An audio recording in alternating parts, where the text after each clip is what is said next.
Okay, this is a test, and I'm going to connect and check it's all working. Share stream to where? Twitter.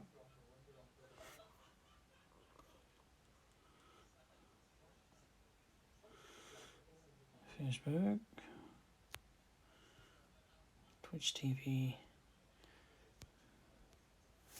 So let's see.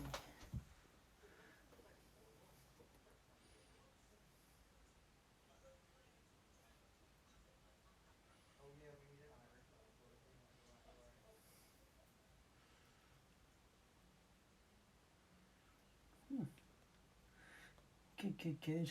Oh, there's the chat room. What's that?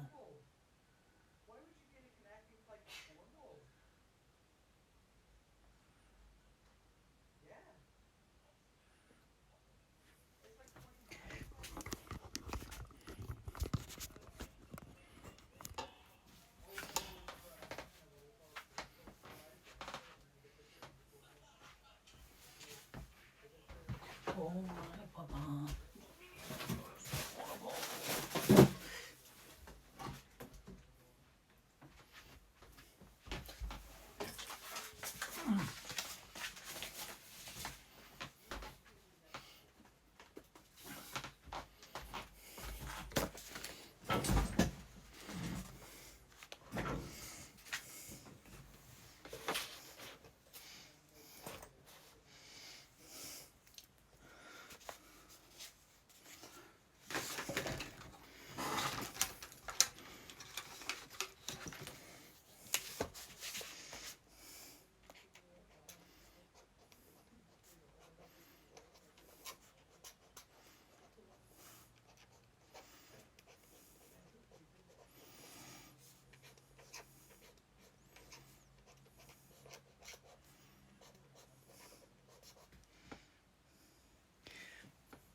If anyone's here early, hello.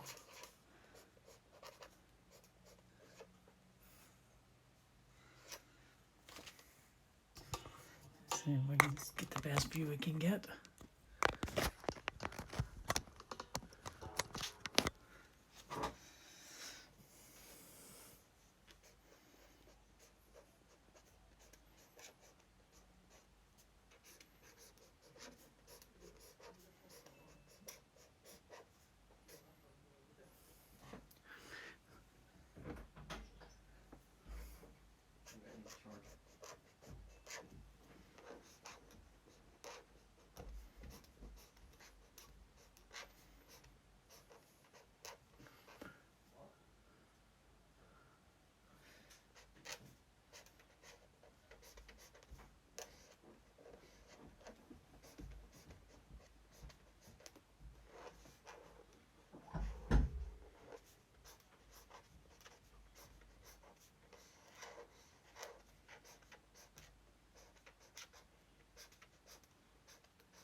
Pencil lids.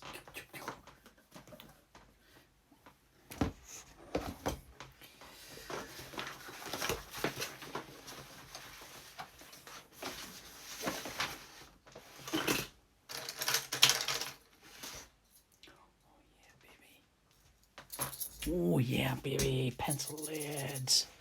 Pencil lids. I got loads of pencil lids. Yeah. Let's see what happens to login here.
I'll settle in for a couple of minutes.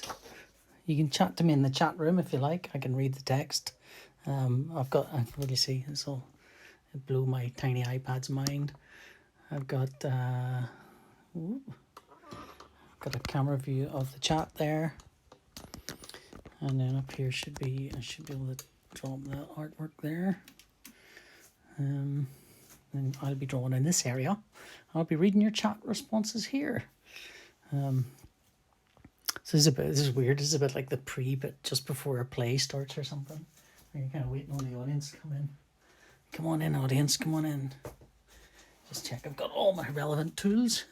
Pencil, and a rubber, and lots of paper.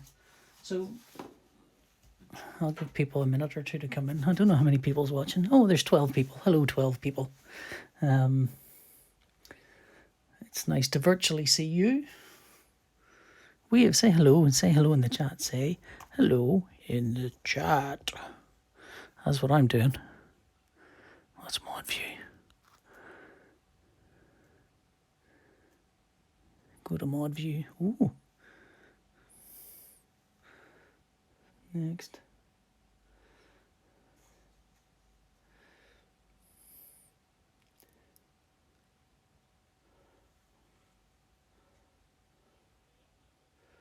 Okay, Twitch looks cool.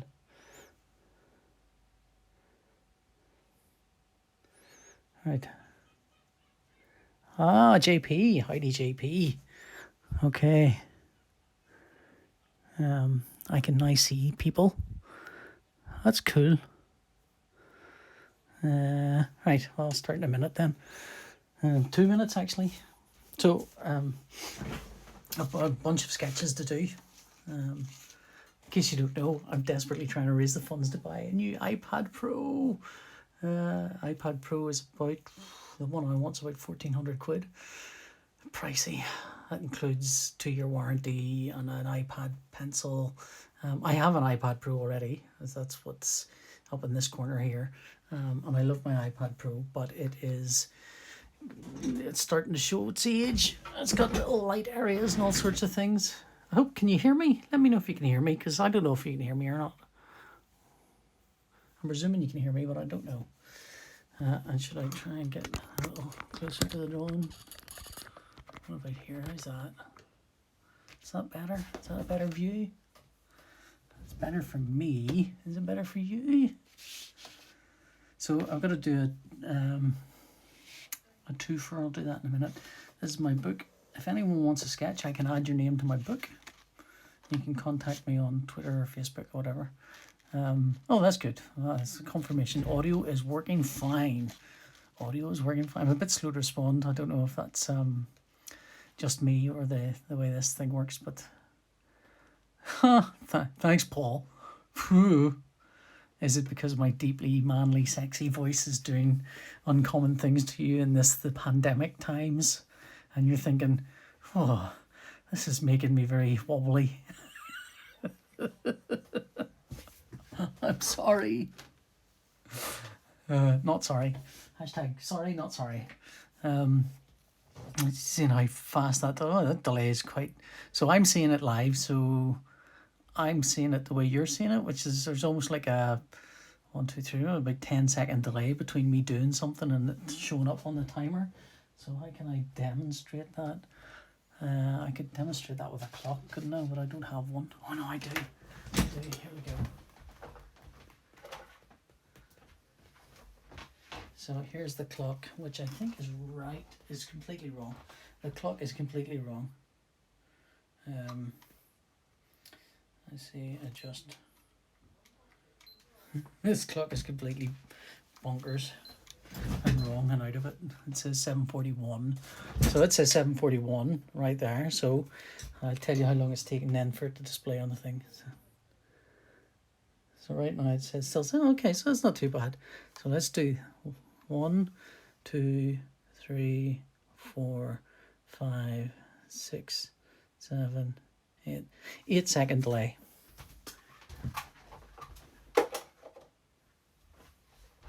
Okay, so there's an 8-second delay before I say or do anything and for you to hear it. So there we go, we can start. So it's past 9 o'clock now. So the BJ Holden live sketch show, I am going to do these drawings that I've got on my list here.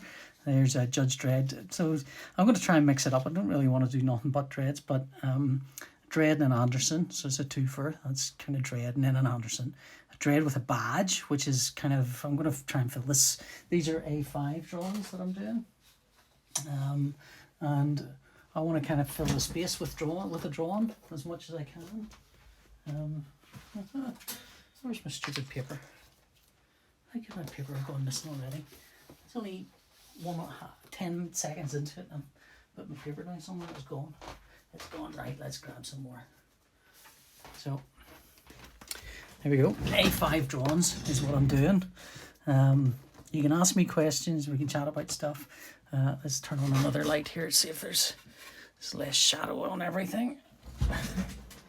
My studio space is a kind of multitude of angle poised lamps. It really is a bit nuts how many angle poised lamps I've got going on now. So I've got an angle poised lamp, which is my camera phone. Angle poised lamp, which is my lamp. I've got an angle poised lamp which has got a nodule on it for putting my what do you call it, the microphone I use for when I'm podcasting. So let's start with a Dredd. Always good to start with a Dredd. I love drawing Dredd. Don't know if that husky whispering is doing anything to you, Paul. I apologise again if it is. So who have we got in here? A couple of users. Users in the chat.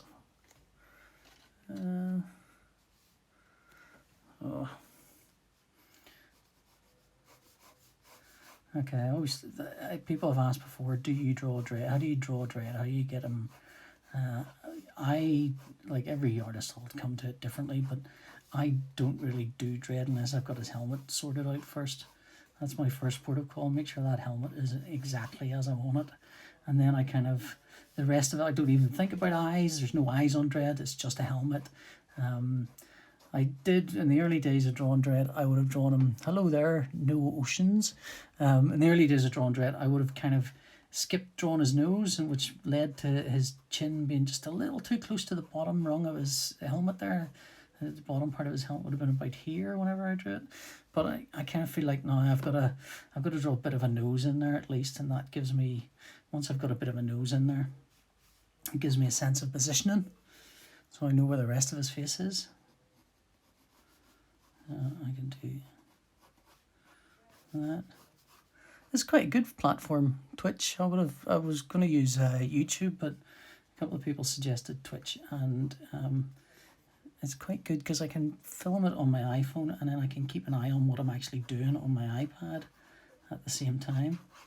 So this is for I did a couple of pieces for it already, and he wanted a Judge Dredd and a Judge Anderson. So I'm charging £30 for a pencil sketch on A5 paper.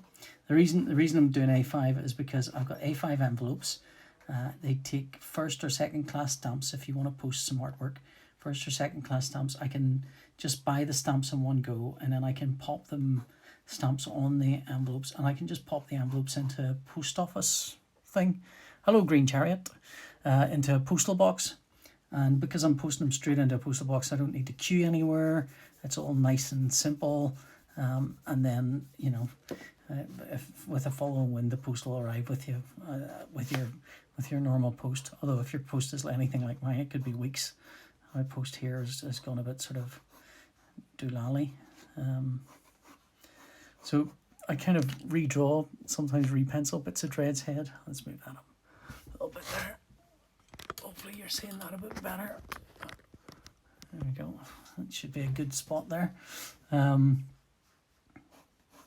Hopefully that's a good... Can you see that okay? Is it too far away? Is it too close? Is it... You're seeing quite a lot of other things around here. This is just my desk. I could do a tour of the drawing table later. So, yeah, my initial plan was to do a bunch of these sketches just for... I did it for an online thing. Somebody asked me to do some, and I did a few, and I quite enjoyed it because I like sketching. And I like sketching for an audience as well. And I like chatting, and I like chatting to an audience that can't chat back because I'm a monster. So let's see. Plus, I feel quite like I should be talking quietly, and I don't know why. Hopefully, you can hear me okay. Normally, I'm much louder than this. So I mean, right now this is stuff that there's a sense that if I were inking this, I wouldn't even be penciling half of these details in because I know where they are. I'm so familiar with Dredd, I'm kind of very comfortable with drawing certain aspects of them. So what I could do is, so this is just your basic Dredd. There we go. That's his big chin there. So yeah, so I did that. I did this for someone yesterday, and then I kind of had enough sketches to do for people that I thought I'll go back in and finish them and do them online again. And I did those, and it was kind of fun to do it. And I thought, well, I've actually made a little bit of money here. If I save up enough, I could buy myself a new iPad. Because I was never going to buy myself a new iPad. My wife would be furious with me spending £1,000 on an iPad. So like in Egypt, I thought, well, if I can ask people to pay for these sketches, then I can get myself an iPad if that's all these sketches are. So that's the deal I've struck with myself. So Kilbeanie has asked, how did you get to draw for 2000 AD? What was your first gig? They're basically the same answer for both these questions. The first, I got to draw for 2000 AD. So the story starts, I suppose, with me knowing I was about to turn 30 and thinking if I need to kind of ramp up my attempt to draw professionally as a comic artist. And I took on a day job that was basically part-time. I was working in IT, so I took on a part-time day job, and with the idea that I'd spend the rest of the time kind of drawing comics and trying to pitch work to 2000 AD. Before that, I'd done some stuff. I'd had some comics published through Fantagraphics, and I had met a guy called, he went by the name of Logan, but his name was Stuart Crofts Perkins. He was a lovely fella. He was one of the big 2000 AD fans, and he was doing a fanzine for 2000 AD. And I remember sitting in my then girlfriend's bedroom and when she was a student, drawing pictures of Judge Dredd to send to this fanzine. And that was kind of my first kind of coming back into wanting to draw for 2000 AD. And through fanzines, I got working with Gordon Rennie, who had written a couple of stories for some fanzine stuff. And I was actually, asked, do you want to work with this guy or do you want to work with Gordon Rennie? I went, oh, I want to work with Gordon Rennie. He's writing stuff for Dread. So Gordon and I became friends through doing small press stuff. And then I went to the first Judge Dredd convention in London and met Andy Diggle, the editor there, and showed him my work. And Andy kind of went, and a few people have heard this. Some people have heard this story loads. I showed him my work. He said, okay, you're getting better. I'll give you some work. And then I kind of phoned Gordon, who had done stuff with, and said, oh, Andy said he'll give me some work. And Gordon went, well, I've just finished a Dread, so I'll just ask him to put you on that then. And that was it. That was how I got my first work. It sounds shorter than it is. The truth is it took a few years, and even whenever I was doing stuff with Gordon, I'd send him some stuff and say, could you send this to Andy? And he would go, oh, all right, but it's a bit rubbish. And I go, all right, okay then. I do remember distinctly taking a slight change in art style and sending it to Gordon. I think that Dread's done. Sending it to Gordon and saying, oh, I'm really excited about this art style. And he was like, oh no, this is terrible. Why do you think this was a good idea? And me thinking he was joking, but he wasn't. He will tell you things that will hurt sometimes. So that's a Dread, and the guy I'm doing this for, Richard wants a partner drawing with that, which is a Judge Anderson, so I'll do that now. I love drawing Dread. I think I'll do a good Dread. My Dread's pretty solid, I think. So I'll put that there. So yeah, the first Dread I did was written by Gordon. I sent it in. Well, Andy basically went, oh, you can do this whenever you like. There's no deadline on this. And I kind of was super excited. So I drew it about 4 or 5 times. I drew it a few times. I was still working. I didn't give up the day job for years and years and years. I kind of sent it to Andy. What happened was I redrew it so often I was never going to finish the bloody thing, because I kept every time I finished it I'd look at it and go, I could do this better. I could do this a load better, and of course you can. Like every time you redraw something, you can do it better. There's no, it's very hard to go backwards. It's possible, and I've definitely done it sometimes.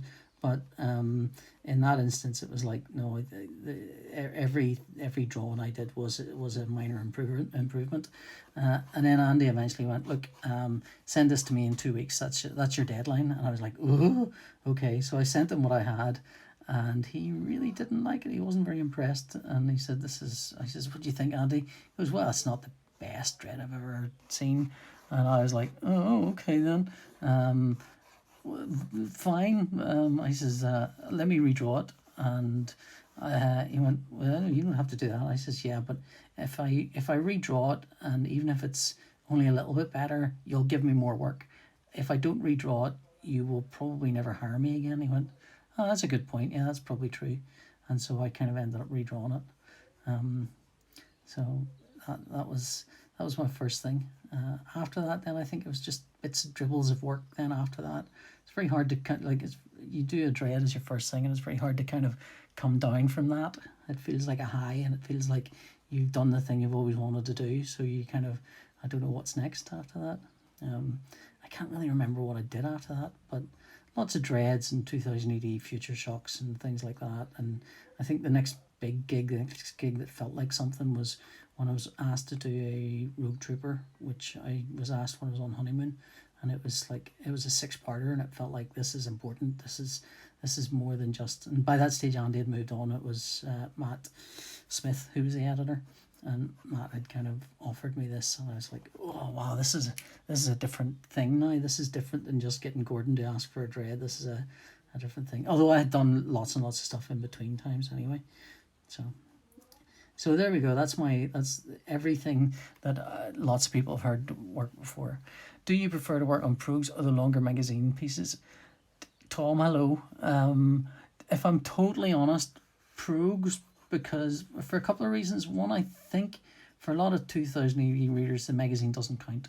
And it's slightly irritating, but there it is. And similar in a way that for a lot of readers, anything that John Wagner doesn't write doesn't count. It's irritating, but also at the same time I sort of slightly do it myself.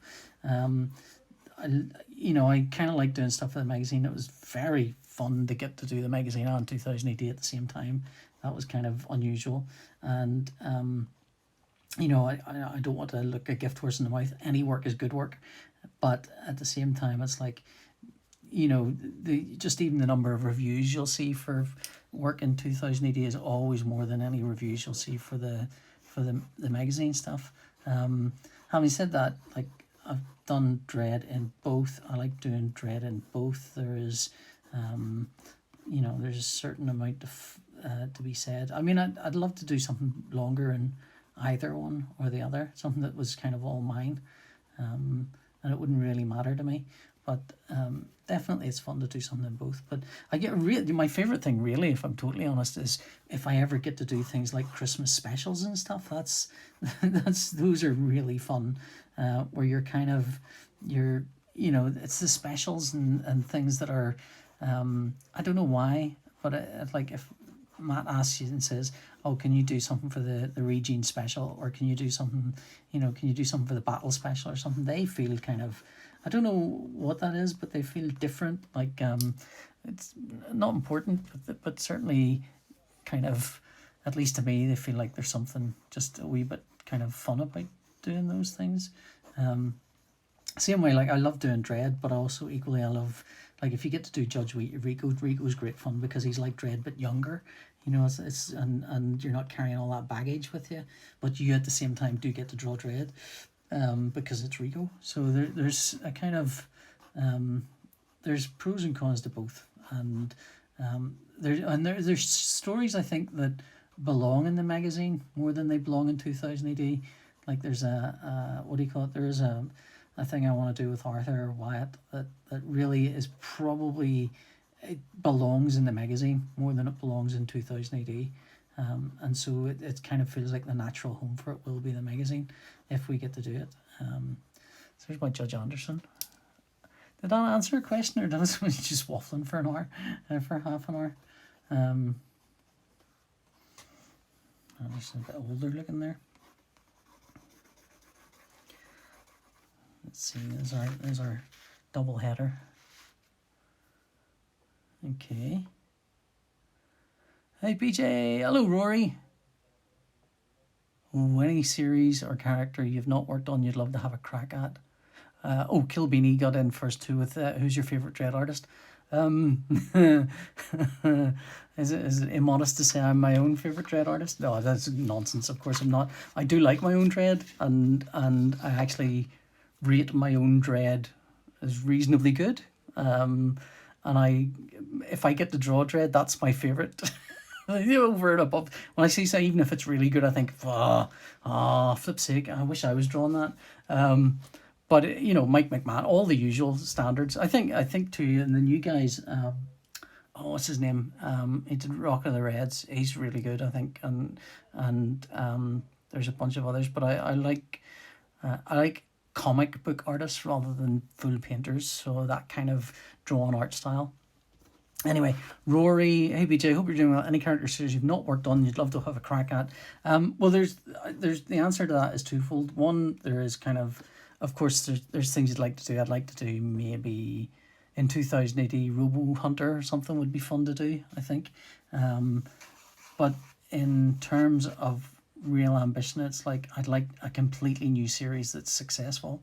I mean, Chimsky seems to have gone down a storm for 2000 AD and Dread fans, which is great, and it is great to have a character that you kind of that's strongly associated with you. Unless I mess up somehow or turn the gig down or something, it's unlikely that any other artist will get drawn Chimsky. Although having watched the Brian Bolland interview with Mike Mulcher, where he talked about, I'd quite like to do a Chimsky cover. That's like, well, Jesus, if Brian Bolland's going to draw Chimsky, okay then.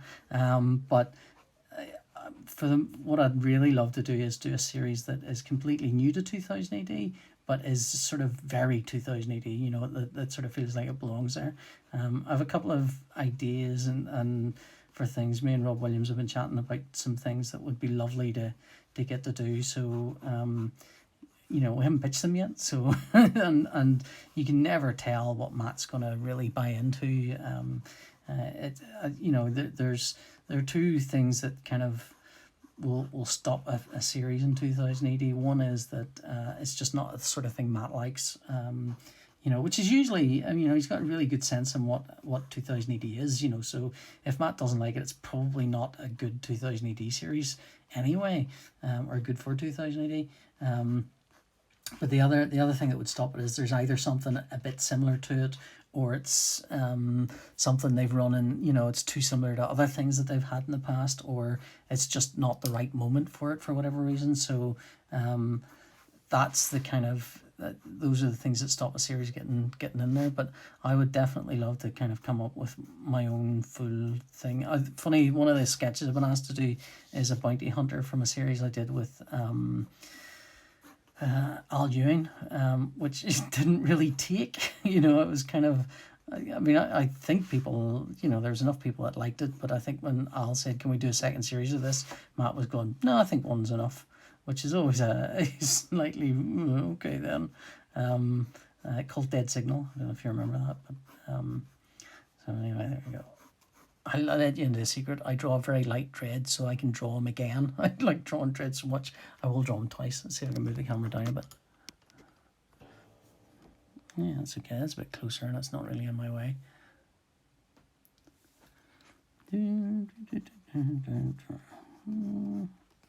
So if you're not going to ask me questions, I'm probably going to sing to myself, but you can ask me questions. You can ask me questions about drawing, about life, how the pandemic's going. I don't mind. I'm good to go on all of these things.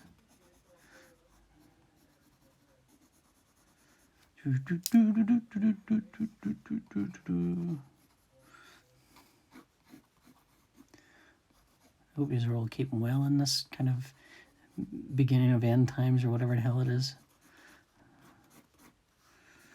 So yeah, I quite like if the I've done now 3 of these live show type things. This one's kind of fun to do. I don't quite know how many people is here watching it. I think there's about 14 of you. Hello, 14 people. So this is a dread sketch I'm doing for someone who's asked for dread with a badge. They want to see the badge, which is fair enough. I was once walking right past John Burns, and John, and I kind of, I was being an enfant terrible. Which is hard when you're in your 50s, I was in my 40s, hard when you're in your 40s. And I thought I was chatting to Dylan Teague about, what's a good dread page. And I said, I knew, completely knowing this would annoy any proper artist, I said, oh, well, the important thing with dread is you've got to remember is when you're drawing him is to get that badge in, because that's the best way to sell a thing. That's the best way to sell a dread page, is to make sure you've got the badge on it. And of course, John Burns was like, you could tell he was like, what? That's not a reason to put dread's badge in it. But the truth is, I think I like those dread pages where dread is standing in that big sort of bombastic, absolutely cool looking pose where you see him and you do see the badge and you do kind of think, oh, dread's here. Everyone's going to get their heads cracked now. And so it's kind of, whereas before I would have said that my interest as an artist is to be a storyteller, is to tell those stories and, work the writer's script and make sure it's all this stuff in the script is what is supposed to be there. Now it's like, yeah, all that, plus I also want to get dread's badge in. I want to get those cool moments, those cool sort of, I'd kill to get a couple of iconic shots in. And yeah, I think you might see some of that in my art where I've tried as best as possible to include a full length shot of dread, and that's really down to going, I know that I've told the story right. 1, 2, 3, 4, 5, 6, 7 chain links. I always end up with 7 chain links, whether I intend to or not. You kind of, I think I've enough background experience now to know I'm telling the story right. And so it's now kind of, well, okay, you're telling the story, but how can you do it in a way that people really want to look at this and really want to see this? Let's see if I can see more dread. I know a friend of mine said, "Oh, this is great. I want to watch this in landscape mode," but I'm drawing in portrait mode, so I'm drawing portraits in portrait mode. So let's see other questions. Preferred law driver to go to draw. I don't really have a strong preference. I love that Esquerra version that the Mark. I think it's a Mark III, is it? The one where Esquerra kind of remodeled his lawgiver. I kind of like drawing big chunky things, so anything that's big and chunky sort of really appeals to me. So that kind of tends to get close to my preferences.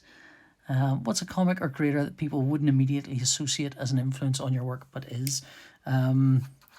I don't know. I think my influences are all, that's from JP. I think all my influences are, I wear on my sleeve. I suppose, not necessarily Ian Knox, but artists like Ian Knox, that kind of cheeky, there's Leon Baxendale, those kind of people were, their attention to sort of background detail, the attention to kind of characters doing crazy things and all of that stuff is so funny and top notch, and you kind of go, yeah, I want to include all that stuff. So and I've occasionally done sort of kids cartoony strips, and it's like, oh, these are fun to do. I'd like to do some more of this kind of stuff. I mean, let's say the first comic I ever had published was by a friend of mine, Malconey, and it was published by Fantagraphics, and it was a kind of very cartoony art style. So I think, I think most people kind of assume my artwork's quite cartoony as is, but compared to what it was like, this is pretty realistic for me. Albeit being dread. So yeah, I mean, I've tried to include influences. Oh yeah, no, I know. I don't think you would see it. But Kevin Nolan and Adam Hughes are two people that I used to look at all the time as a way to kind of, how do I get these things into my artwork? How do I get that kind of laser precision into the inks and make sure that that's in there? I think you'd see people like Steve Dillon in my artwork. The camera keeps slipping a little bit there, doesn't it? Steve Dillon would be very obviously an influence, I think, in my artwork. But it might be harder to see Kevin Nolan. But as far as I'm concerned, I think when I start doing heavy shadows around the face, that's all coming out of me kind of looking at Nolan and Mignola and guys like that basically use black everywhere. So, yeah. I think, maybe I'm wrong. Maybe those influences are dead obvious. It's always, like, I think you can see John McCrae in my artwork. I think you can see Steve Dillon in my artwork. Joe Colquhoun, war artists and stuff. So, those guys. Arthur Rackham as well would be another one, which leads me to that next question. What non-2000 AD artist did you go wow for first? Alphonse Mucha. How does that sound? Alphonse Mucha, who would end up being a big influence on Adam Hughes. So that's my dread with badge. Hope that looks all right. That looks all right, doesn't it? Now to complete my full run on all things 2000 AD, I've got to draw Judge Hershey. So if you're late in, this is what I've done so far. Anderson, dread with a badge.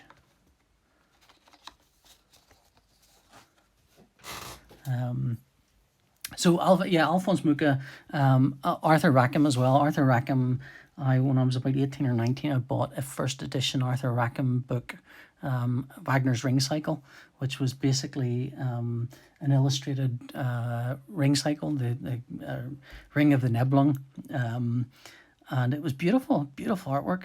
And so those people, I think you can see sometimes the Arthur Rackham stuff in mine, maybe not the Alphonse Mucha.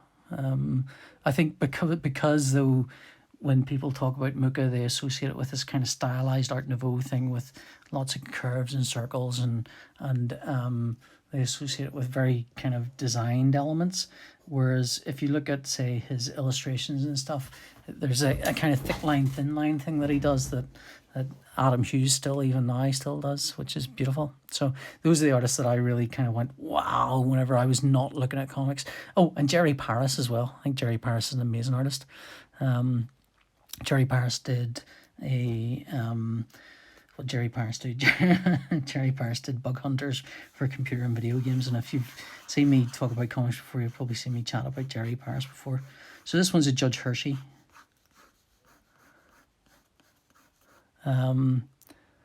Okay, so Willie Russell, I like the variation on the Dread uniform you drew in the Michael Carroll story, Black Snow. Was it your idea? And if so, did you have to clear it with Tharg? I think Michael wanted a uniform, and I think the snow uniform had already been designed by Charlie Adlard for a strip that he did, as far as I remember, and because this was a while ago, and so I had basically gone. I mean, it's Charlie Adlard's design. I think I kind of tweaked it a little bit. I think things like the eagle and stuff I tweaked a little bit, maybe from the movie, the what do you call it? Was it 2012 movie? But it was Charlie Adlard's original design. I think it was the uniform. The only thing that went a bit wrong was I think the uniform was supposed to be white. That was the original plan, because that's how Charlie had drawn it, was a white uniform. And but I, of course, I think one of the lessons I've been learning is that I've got to communicate with my colorists a bit better, because otherwise what happens is I do a thing with an intent, and then they don't know what that intent is because I haven't communicated it to them, so they don't really know, and so they end up kind of having to guess. And 9 times out of 10 that's fine. I mean, there's no problem there. Sometimes what the guess does is kind of not what you were expecting, and so you kind of end up getting a bit sort of that's not what I meant to do. So now I've kind of taken to doing colouring notes when I do a page. And when I did I've done a strip recently called Department K, and I've given full colour notes on all of that. And I mean, they're not really super strict colour notes. They're things like, this bad guy here, can we make him shimmer in some way? But I leave that up to you to decide how that would work. And so it's kind of I hope enough information for colors to kind of go, okay, you want I know what you're sort of after here. So yeah, that's the gist of that. R.I.P. Steve Dillon, he was great. I think Steve was a brilliant artist, and I mean, tragically, I think we had far more we could have got out of Steve, because the stuff he'd been doing on the work he'd been doing on The Punisher with Becky Cloonan writing it was really good. Really, really good. So let's see.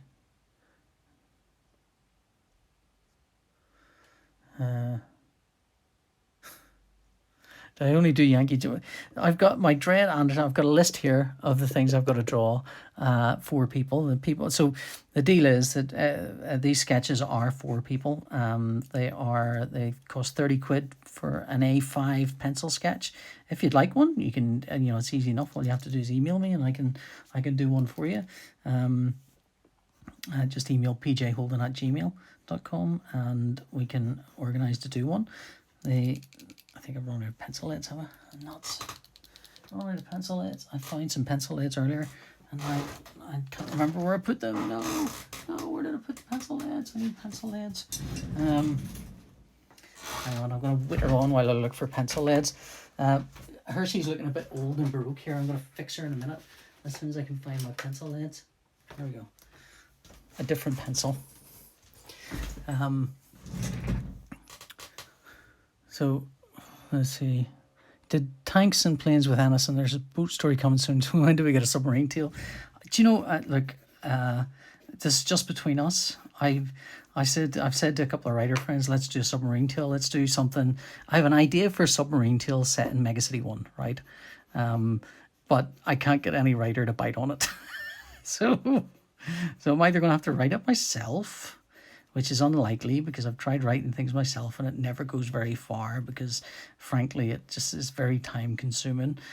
Or I'll probably end up forgetting about it and not doing it ever. But yes, I would quite like to do a submarine story. I mean, the World War II stuff is, the problem with it is you have to find someone who's willing to pay you, and then it is long. It can take a long time to do because of the research. And you can do the same thing in Judge Dredd's world, and it's super fun because you can make it all up. A while back, so Steve Green wants to know, a while back you were trying a few animated dreads. You ever thought about doing that sort of thing, or just too labour intensive? It is way too labour intensive. Even trying to figure out keyframing. I don't have any background in animation, so I keep thinking, oh, this is, how hard could this be? Turns out to be incredibly hard. I mean, I would love to do I'd love to do some animation, but I want to do some animation in the same way I want to do so many other things. There's just literally not the time in the world for me to do everything that I would like to do. It's just, and it is kind of frustrating because you kind of go, oh, I could do this, I could do that. But you have to sort of learn where your skill set is and how to maximize that while at the same time, just like, for example, I know if I want to, like, I'd like to do some more acting. I'd like to direct a film. God, wouldn't directing a film be incredible? But at the same time, I know if I have a story to tell, I can tell it much faster and much better by just drawing it as a comic, because that's where my skill set is. So it is slightly frustrating that the reality of these things kind of get in the way, and then you kind of go, well, I need the money to do all this. That's hard. Yeah, I know. I have to apologize for the camera. I don't know why it's slippy. It's so slippy. Not sure how to fix that. Let's see if I can fix it with, I'll wedge it in place here with a thing that might stop it rotating a bit. That's not going to help, is it? That might help. That might help a little smidgen. Very mannish. My mum used to say to me, "Oh, Paul, all your girls look a bit mannish." But Judge Hersey's old. But at least she's alive, isn't she? Do you only do Yankee judges? Yes. Not really. I do other things. Weirdly, the first time I did this sketchy thing, I wasn't asked to do very many judges at all. So it's kind of nice to do some judges. These are nice, easy things for me. They're what I'm best known for. So I suppose people want a judge drawn if they can. I flatter myself. I think I do a really good Judge Dredd now. Not just like a mediocre or medium good Judge Dredd. I think I do a pretty good Judge Dredd now. And I like drawing them, so I'm very happy doing Judge Dredd. There's Chief Judge Hershey. So let's give her a little collarette with a J on it to indicate she's the Chief Judge. It's all very simple, the Mega City 1 judicial system, isn't it? There we go. How many limbs does my Judge Hershey have? I haven't really been keeping up in a sufficient amount. This is a classic Judge Hershey. I mean, Judge Hershey before her death and rebirth.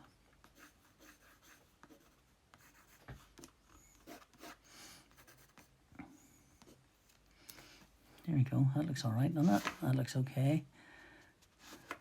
There you go. Judge Hershey done. Done. Oh no, those are drawn. So drawn. Bounty Hunter from, oh god, I can't remember what this guy looks like.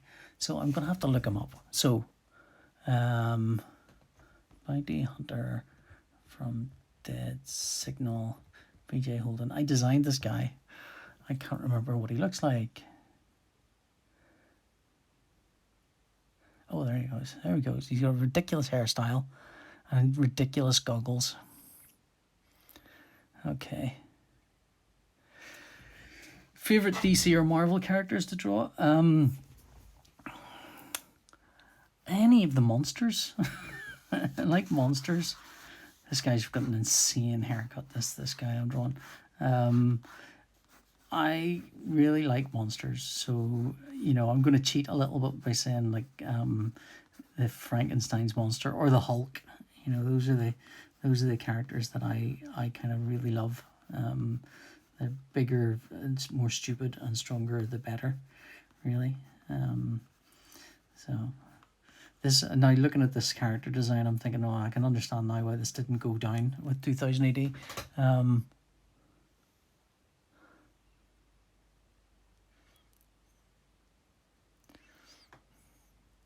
I think I missed some chat there. Is there more Hunted Creator General to come? There should be a third series. I know Matt, I think, wanted a third series, and Gordon had said that he would do a third series to close it off and kind of basically finish it, so it would be kind of complete as a thing. I think Gordon does this thing sometimes where he decides that's it, he's done. There's no more stories to tell in whatever particular world it is. I know Gordon has his critiques, his people that would criticize him, and that's fine. You know, everyone, no one's perfect. But one thing that Gordon does do very well is he goes, I am done with this. There's no more story to tell in this, and so I'm kind of going to end this world here. So I think Hunted, I think he maybe thought there's a third Hunted in it just to bring everything back and square it off and, you know, take us back to where we were. But I don't necessarily know if there's an audience clamouring for it. So I suspect if there were an audience kind of going, what's happened to Hunted? Where is it? We'd be kind of asked to kind of finish it off, as it were. But that hasn't happened. So, and that's okay. I think sometimes it's, I mean, Gordon, I think, is getting all of his judgy stuff out of, or his judgy stuff, all of his kind of Norton, South, or Jollies kind of fixed by, what do you call it, the Jaeger series that he's doing. So he doesn't really, you know, a series with a villain as his protagonist is covered as far as he's concerned, I think, anyway. But it would be nice to kind of, I suppose, go back and finish and do more and just kind of finish off that world. And go, right, okay, this is a story. Although, to be honest, I can't remember what happened in it last, so I definitely have to read it again. And I'm sure Gordon would be exactly the same. This is the guy from, this is the bounty hunter from Thing. He's got a very strange look, I think. He's got, so when I was asked about the design of this, I was told design it like Brendan McCarthy, and I am not Brendan McCarthy. I'm just not Brendan McCarthy. As try as I might, I'm not Brendan McCarthy. You know, if they'd said design it like Dave Gibbons or Steve Dillon or, you know, a bunch of other, or Brett Ewins, maybe I could stretch to that, maybe. But like Brendan McCarthy is so unique a character and designer that you know, how do you even, you know, it just, so I think my idea was, well, if I give him ridiculous hair, that'll start it off, that'll do it. That's where McCarthy would go. He would give him really daft hair. Although I don't know if Legion, which is the Simon Spurrier series, I don't know if for Marvel, I don't know if Legion was out before or after it, but I hadn't seen Legion, so I hadn't seen that Legion's hair was exactly the same kind of insanely sort of over the top kind of explosion from his head thing. So I think mine might have been first. I'm not 100% sure.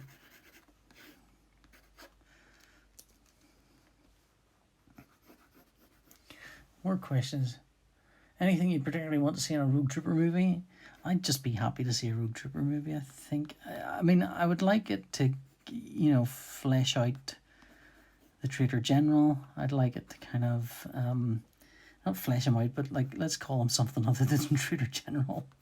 I mean, I suppose you could tell an awful lot of really good stories with Rogue Trooper. I think the Traitor General is a great sort of MacGuffin, but like, you know, the thing with MacGuffins is once you catch them, the story is over. So you need a way to kind of keep that thing going. So I mean, if he catches the Traitor General, I don't know where they go with another film. That's the only thing. I mean, part of me kind of thinks, oh, it'd be even better as a series than it would be as a what do you call it? You know, I'd love to see an anthology series of Rogue Trooper. That would be amazing. Willie Russell, you mentioned wanting to create a new classic, so there's your man there, by the way. I think that's all done. You mentioned wanting to create a classic 2000 AD series. I think what Pat's doing with Space Warp is interesting. Pat, I think, has realised that where it excels is when you've got a strong central character, like a really strong visual look to them and a very strong kind of, thing going on. I don't necessarily know if 2000 AD is, it has lots of ensemble pieces, but for a general sense, I think that 2000 AD is built more on the backs of strong central characters.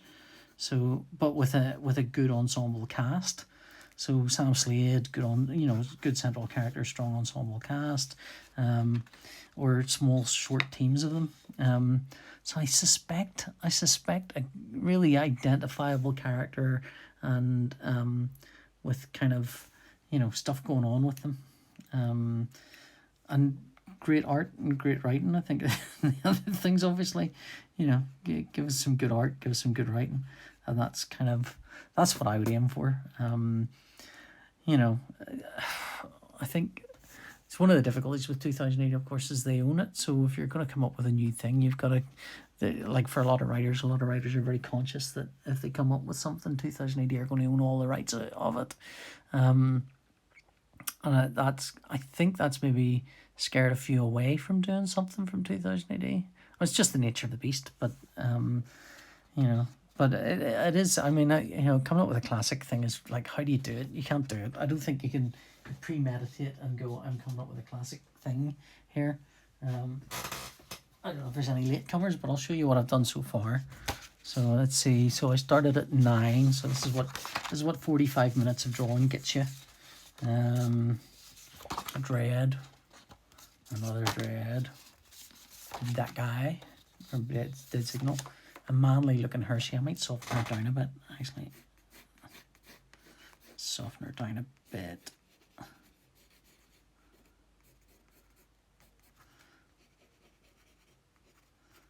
Although she's old, so. And a Judge Anderson. So I've got another dread to do. I've done another one, which you'll enjoy this.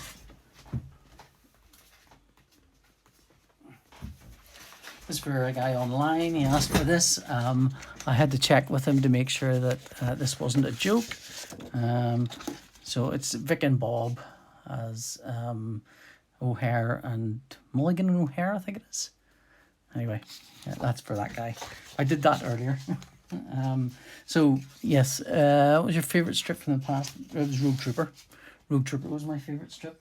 Combination of incredible artwork by Dave Gibbons, which I've seen the original, seen the first page, the original of the first page, and it is just phenomenal. So I've got 2 more dreads to do. I was hoping I would have to do something other than a dread, but I have 2 more dreads. So let's see if we can vary dread a little bit here. Let's try a kind of cool profile pic of dread shouting angrily into a microphone, maybe. So you should get a sense of how I draw dread now. It is always the helmet. Always start with the helmet, then the nose, and everything else comes out of that. So there's dread. And that chin, which is slightly reduced there. Because of the lag and because it takes me a minute to look at the comments, I don't know what That's Great and Fantastic are about, but thank you, whatever they were. I'm assuming they're the Mulligan O'Hare pieces. Let's get dread in his perfect pearly white teeth.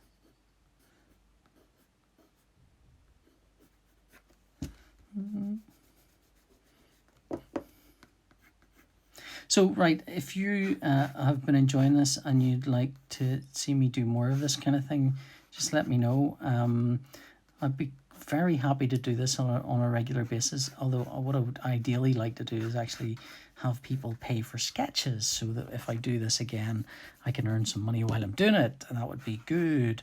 So tell your friends, tell everyone if they want a sketch. And the sketches are not, I actually think, 30 quid for an A5 drawn is not too bad at all. A5 is half A4.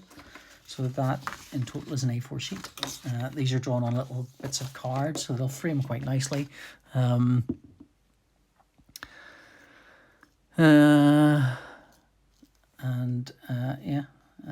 So if you're after 1 or 2 or 3 or 4 birthday presents, those are all good. Christmas presents, those are good as well. Basically, I need to raise about 1,500 quid to buy myself a new iPad. Which means I have to do, I can't do the sums, but a fair number of these. 40, 50, I think it worked out 53 drawings would get me towards the cost of what I wanted to buy. So,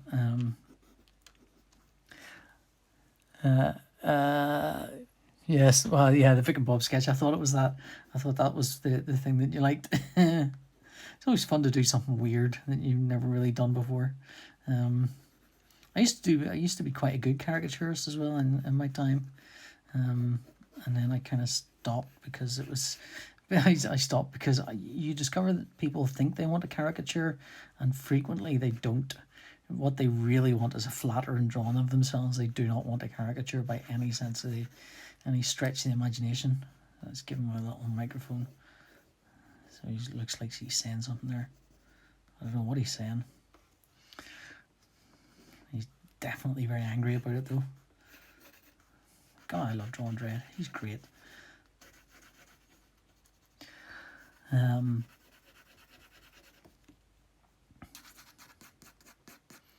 So yeah, Number Cruncher first ran in the magazine creator own slot. Would you be interested in creating a new strip if they bought that slot back? Yes, I would.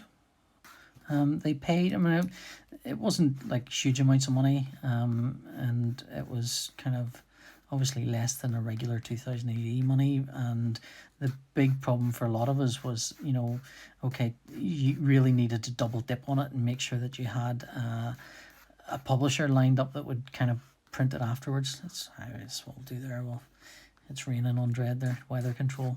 He's annoyed at weather control. So a lot of us ended up taking the work afterwards to Titan, who gave a little bit of an advance and then printed it as a complete series. Because once it was in the magazine, I mean, again, the magazine didn't have a massive audience. So, no, 53 isn't too bad, really. So it was kind of, yeah, you wanted to go somewhere else with it and take it somewhere else. I know, though, that I know some writers and artists were like, well, you know, this is already our audience. We need to take this to somewhere new, somewhere that we haven't been seen before. How's that, Dread? That looks all right. That looks okay. God, I love drawing Dread. That's a Dread done. Big and Bob's done. So I've got one more Dread, and that's me. Massimo Carnivalesque. Well, I'll take that. Yeepers. Kilbeanie, do you own any other artist's work? Yes, I do. I don't have a massive, extensive collection. I've got a Jerry Paris piece, which I got for my 50th birthday. I asked my wife, I said, what do you want for your birthday? And I went, I want a piece of artwork by Jerry Paris, please. And I will commission it. I will tell him what I want on it. And all you have to do is pay for it. And there's part of me thinks I wish I'd doubled the money, because I would have easily, quite contentedly have like a double the size of it. So I own a piece by Jerry Paris. I own a piece by Jesus Redondo, which is a page from a girl's comic that I was given by a friend of mine. And it actually was drawn on about maybe 10 days before I was born. It was literally 10 days before I was born, so it's, you know, so that's cool. I wanted a Jesus Redondo page because the Time Machine Jesus Redondo story written by Alan Moore is fantastic. If you've ever seen it, amazing. And I'd love a Mike McMahon, but I don't have one. I've got a John McCrae page, which has got Justice 1 on it, which I asked John for. I said, John, give me that page with Justice 1. He went, okay. And I know, like, the next time I see John, he's got a Silver Surfer page with my name on it, because I kind of penciled some of the Silver Surfer. He was doing a strip called Yondu, which I penciled some work with him, and I penciled some of it for him, and he inked it. And like, I mean, I say I penciled it. I did kind of layouts that were detailed enough he could ink, and he blew me away with his inking on them, because he was basically redrawing them, but they are beautiful. And he said, oh, I'll give you one of these then. So that's why I'm getting that. I've got a nice Hellboy print, and I've got a nice Mike Mignola print, and I've got a Hellboy piece which I've inked myself, but that's it. Are you working on any more Kenneth Nyman strips? Yes. There's another Kenneth Nyman strip on my drawing table right now, which I've already drawn the first part for. It's a 4-parter. I don't want to say what it's about, because it might spoil things for you, but yes, I am doing more Nyman. There will be more Nyman the Diamond Geisha. So this is the last sketch I'm doing today.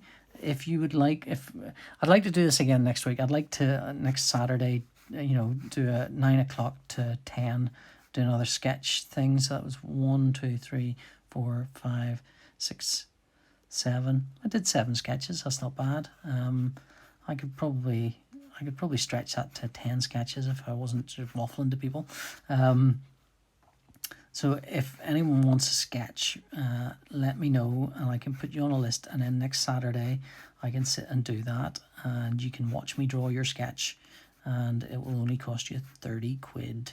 And yeah, so with a bit of luck, I might have a few other sketches as well. I've kind of said to people online if they want some. It's getting me closer and closer to my goal, if I can get enough sketches done. But I actually quite enjoy this anyway. This is a good little, yes, it's a nice little alternative. I mean, if I was at a comic convention, I'd be able to charge for sketches there, and you'd be able to get sketches as well. But this is kind of thing. Oh no, I have to ink the Bounty Hunter. I drew him really detailed pencil. I've got to ink him. That was foolish of me. Okay, well, I'll ink him later. I'll not bother inking him online, but I will ink him later. Let's see. Any other questions there? Are we still here? We're all still here? How many is there? 13 of you. Is unlucky for some. Unlucky for you lot. Ha ha ha. Dread must have, like, the neck on Dread must make a turkey's neck look kind of reasonable. Let's see if we can add a bit of shade in here too. Jock does a great Dread, doesn't he? Steal some shading from Jock there. It's annoying how good Jock's Dread is. Who should take over Stronty Dog? No one, maybe. I mean, anyone that takes over Strontium Dog is going to get it in the neck. That's all there is to it. So the smart thing to do is not take over Strontium Dog and do other things with it. And it's such a character. I mean, even Dread. I mean, Dread is more associated with other artists than Carlos, and Stronty is so strongly associated with with Carlos. I don't know. I mean, it's me. There's your answer. Me. I should take over Strontium Dog. No, I think if you're going to do like Strontium Dog at all, I think the way to approach it is to do other bounty hunters in that world, and maybe have Stronty kind of pitch in every so often, or to go the other way, have don't have a single artist, treat it like Dread, start having adventures like Dread, and Stronty's world is probably big enough. I mean, Dread can do westerns, but Stronty is more western like because it's a bounty hunter. So do bounty hunter adventures. That's if you have to. And I don't necessarily see that John wants to do that, or I mean, that said, it's such a great character. It'd be such a shame to not kind of do more with it. But let it lie for a little while at least, I think. But that's it. I think, isn't there a Strontium Dog appearing in the next? And I saw an X-Prog thing that's, or not an X-Prog thing, but one of the 2000 AD kind of what's coming up soon, and it was Strontium Dog. But I think someone suggested, I can't remember who, but the idea that might be older, a young Strontium Dog, so it might have been a regened issue, which would be, that would be fine. I can't see any problem with that at all. But yeah, I mean, I get confused by Strontium Dog because I always think it should be like really hard sci-fi, like Western sci-fi. That's what it is, Western sci-fi. But at the same time, sometimes it's sort of regional You know, it seems like the world's much smaller than it should be. It should be very big, but yeah, I mean, I suppose it's down to the writers, really. You know, I think if they decide to do more, I'd be quite happy. I'd be quite happy if there was a Tales from Strontium Dog's World or something, or where I've talked myself all the way around from no one should do it to everyone should do it. But if there were like a Tales from Strontium Dog's World, that would be cool, wouldn't it? I mean, that would be, you know, tales set in that world with different artists, and you know, I think in much the way Grendel did that, kind of Tales from Grendel's World, where you'd have different artists telling different stories and different time frames in it. That might be a way of doing it, because I think you can still tell some really good fun stories in there. There we go. I don't know what's going on with Dread's collar there, but it's all there. That's a solid Dread, isn't it? It's like Dread chiseled out of concrete. Can you see conventions starting up again short of having a vaccine? Well, Steve, as you know, as an acknowledged expert on vaccinations and medical stuff, I have a really thorough knowledge of all this area. Well, for my own part, there's a convention in September I'm supposed to be going to, and you know what, I'm going to turn the camera around because I'm sort of done drawing now, so you can see my ugly face. Look at my face, look how red it is. Oh God, turn that off. Can you see conventions starting up again after short of having a vaccine? No, I think they might happen, and there'll be social distancing, and I think it's a possibility that actually might be enough. That, you know, if they have deep cleaning of convention centres, and everyone wears face masks, and people are held, you know, a metre apart from each other, or, you know, 2 meters apart from each other, I think it's a possibility. But I think it's two problems with that. One is that the capacity of any show will be reduced by, like, substantially reduced down to 20 or 30%. I think that's what's happened in Disney World. Is Disney World about 30% of what they can have, and the other problem would be that the so capacity is reduced by 30%, to 30% rather, and the other problem is quite a lot of people are not going to want to go. I mean, I'm not really going to be dead keen on going to a convention. That's until there's a vaccine, because the social aspect is what's big about it. That said, there's a convention supposed to be happening in September, and they're very keen for it to still go ahead. So, you know, and I would love to go. My wife and I have talked about going, because it's in where is it? Montenegro, I think it's in Montenegro, and my wife's going. This would be amazing to go to, and I'm kind of thinking, yeah, it would be. I hope there's a vaccine. So anyway, on that note, let me take you just very quickly. I'll show you the artwork on my walls so you can see what I was talking about. So here we go. This is my Jerry Paris piece, which is beautiful, but I have to get really close to it to see that.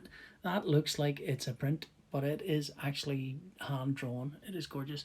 Oh, I've got a Cully Hamner piece up here by Jason Martin as well. This is my Jesus Redondo, which is not framed. It's too bloody big. That's my Hellboy print. I've got over there. I've got a McMahon thing. Here's my Joe McRae Justice 1 page, and there is finally a Chris Bryce page, and this really lovely print by Jerry Paris, where he's called me JP inexplicably, so even though he knows me really well. And that's it. That's your lot. Thanks for joining me. Again, if you'd like to do this all again next week, I think I'd quite like to do this on a Saturday at 9 o'clock. I'm not sure. Nobody's going out. You know, what are we all going to do? It would be largely dependent on people largely depend on me scaring up enough sketches that I can do them, because I would quite like to do sketches that are paid for, so they're all done. So if you want to put the word out, £30 a sketch, that's a reasonable price, I think, for an A5 sketch, and they're reasonably good. Anyway, thank you very much for joining me. Cheerio. Bye.